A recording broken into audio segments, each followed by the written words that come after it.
Good afternoon, Jhennalyn. Good afternoon, ma'am. Okay, Jhennalyn, can you tell me about yourself? I'm Jhennalyn Garcia, 38 years old, married. My husband is Jhennalyn Garcia. I have two children. I have a few questions for you, sir, so let's start. Why do you want to work as a maid? For my family, need a job. Why you choose Malaysia when there is a lot of other country? I think it's better than in other countries. How are you qualified for this job? I am hardworking and I have a patient and they can trust me. May I know what your educational level is? I'm high school graduate. What was your recent working experience? I'm working before in Riyadh, Saudi Arabia for 4 years. Do you have experience of taking care of babies? No, ma'am. How about elderly? No, ma'am. Do you have experience taking care of children? Yes, ma'am. Whose children are you taking care before? The youngest daughter of my employer. Do you have any other special skills? I can sew. Sewing. Okay, sewing. Are you willing to learn new skills?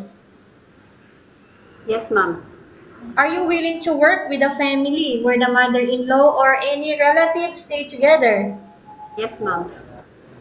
Currently, are you still working now? No, ma'am. Do you know how to cook? No, ma'am. But I'm willing to learn. Okay, so do you know how to cook? Only Filipino food. Okay, only Filipino food. Of course, other dishes you are willing to learn, as what you have said. Okay, are you aware that you will have to do washing, cleaning, ironing, and cooking? Yes, ma'am. From all the house chores that I have mentioned to you, which do you like most? My concern is do all my duties. Okay, so you can do all. If ever you were selected to work in Malaysia, who will take care of your kids? My husband. You are not allowed to use handphone during working hours. Yes, ma'am. You are only allowed to use handphone after you finish all the works and when going to bed. Yes, ma'am. You are strictly needed to surrender the handphone to your employer in the morning and your employer will return back to you once you're going to bed. Yes, ma'am. If ever your employer finds out that you're abusing of using your handphone and it's affected your work performance, your employer will confiscate your handphone and you are not allowed to hold it anymore. Yes, ma'am. Instead, your employer will allow you to call to your family 3 times in a month. You are allowed to bring normal phone and you are not allowed to bring smartphone. Are you agreed for the terms and conditions? Yes, ma'am. Are you agreed to the rules and regulation for the handphone? Yes, ma'am. How many years is the contract as you agreed and understand? 2 years contract. Can you describe for me your attitude? I have a more patient. I am hardworking and they can trust me. Can you promise not to use the telephone without the permission of your employer? Yes, ma'am. Can you promise not to put on makeup but to dress properly while work? Yes, ma'am. Can you promise not to ask for advance salary from your employer under any circumstances? Yes, ma'am. Can you promise not to invite friends and relatives without the consent of your employer?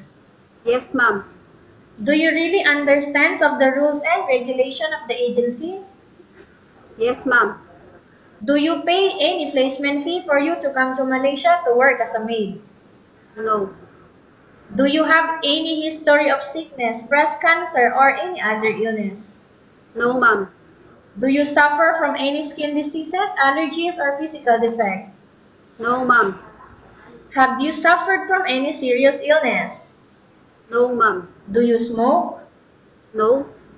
Have you undergone any operation before? No, ma'am. Are you medically fit or are you fit to work? Yes, ma'am. Are you in any medication right now? No. Are you allergic with any food? No, ma'am. Are you prepared to work for the employer of different races? Yes, ma'am. Are you prepared to eat the type of food taken or given by your employer? Yes, ma'am. Are you afraid of being left alone in the house? No, ma'am. Are you afraid of dogs or other pets? No. Can you promise to work according to instruction from your employer? Yes, ma'am. Do you have any family members working in Malaysia? No, ma'am. Okay, Jhennalyn, we have finished our question section. Let's proceed for case study. I have a case study for you and I want you to respond truthfully.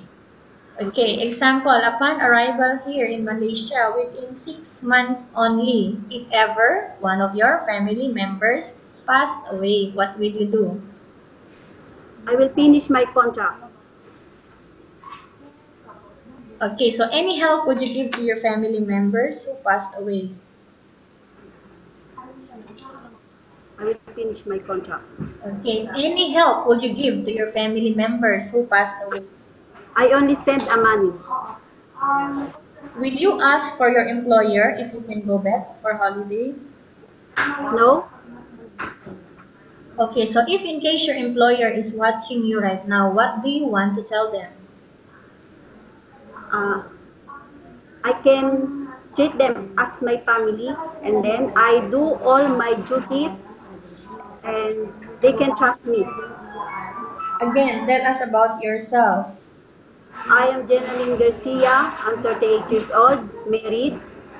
My husband's Renato Garcia. I have 2 children. And why do you want to work in Malaysia as domestic helper? Yes, I want to support my family. Okay, thank you very much, Jhennalyn. We will update to your agency if there is any selection made by the employer. Thank you, ma'am, and see you in Malaysia.